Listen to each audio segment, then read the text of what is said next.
Ito ang tatlong katotohanan ng ating buhay na hindi lahat ng tao mamahalin tayo. Pangalawa, na hindi lahat ng minamahal mo tutulungan ka. At pangatlo, na hindi naman lahat ng nagmamahal sa iyo ay mananatiling kasama mo. Remember that some people are not real. There are some people who are selfish. And there are some people who only think about themselves and will not consider our feelings. Kamukha po ng isang parokyanos ko po dito na gumagawa po at nagtitinda ng tinapa. Kwento po niya sa akin nung minsan daw na siya ay nagtitinda ng tinapa, nakabike lang po siya, napadaan po siya dito sa mga sakop namin na mga mahihirap. Naaawa po siya dito po sa mga mahihirap, dito sa mga nakatira sa squatter, binibigay na lang po niya yung tinapa sa kanila. Pero alam niya po yung malungkot na kwento, nung minsan, napadaan siya. Yung mga ibang tinulungan niya, hinold up pa siya. Yung mga iba na binigyan niya ng pagkain ng tinapa, binugbog pa siya dahil lasing sila.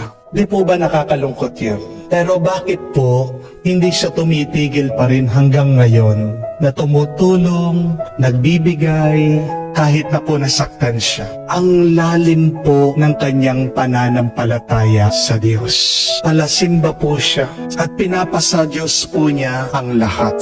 Opo, merong mga taong makakasakit sa atin, merong mga taong hindi tayo mamahalin, merong mga tao na iiwan tayo, pero tandaan po natin, meron pong tatlong mabuting balita. Ano po? Na kahit na gaano kahirap ang buhay, number 1, mahal tayo ng Diyos.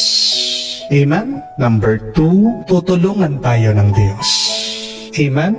Number 3, na ang Diyos tapat sa atin kahit na hindi tayo tapat sa Kanya. My dear friends, God in His kindness has given us a loving mother. Pagkabuti-buti ng ating Panginoon, binigay na niya ang kanyang anak para sa ating kaligtasan. Pero binigay din niya ang kanyang ina sa atin, si Maria. Handa na palaging tumulong. Handa na palaging sumaklolo. Handa na palaging maging gabay para mapalapit tayo sa kanyang anak si Jesus na magpupuno sa atin ng pagpapala. Isa po sa mga napakagandang larawan sa ating simbahan ay ang Mother Perpetual Help. Pakatignan niyo po na maigi ang ating mahal na ina, yakap-yakap ang Niño Jesus. Pero sa susunod po, tong assignment ko sa inyo, pakatignan niyo po yung paa ni Jesus. Bakit? Dahil makikita niyo po yung isang sandalyas niya na pigtas, nasira. At ito daw po ay simbolo ng paparating na paghihirap at pagdurusa ng ating Panginoon. Ang kwento po, ang Niño Jesus, nakita po niya sa isang vision yung magiging kinabukasan niya at natakot daw po tumakbo sa kanyang ina. Kaya nga po, yakap-yakap ni Maria ang kanyang anak. Mary is consoling His Son. At ganyan din po ang papel ng ating mahal na ina sa atin. Meron tayong isang mabait at banal na nanay, nakahanda na yumakap sa atin, na umakay sa atin, nakahanda na paramdam ang kapayapaan sa atin. Makakaasa tayo na kung tayo ay lalapit sa Kanya, tutulungan at tutulungan niya tayo. Napakaganda nga po nung sabi ni Saint Maria Escriva, sabi niya, that we should love Our Lady because she will obtain abundant grace for you to conquer your daily struggles.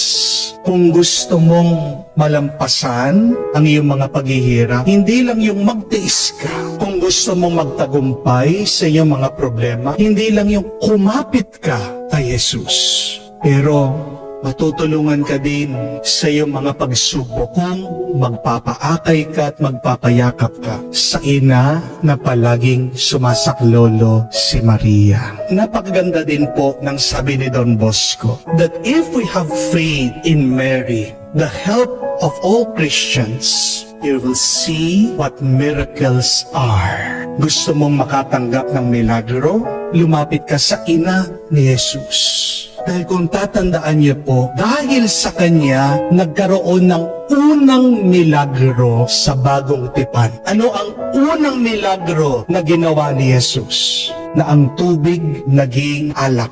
Sabi ni Jesus, hindi pa oras, hindi pa panahon. Pero dahil humiling ang kanyang mahal na ina, si Maria, sa kanyang anak, sabi niya, anak, wala silang alak. Ginawa niya, nagkaroon ng milagro dahil humiling, nagpatulong si Maria. Magkakaroon din ng milagro sa buhay mo kung hihiling ka at magpapatulong sa Kanya.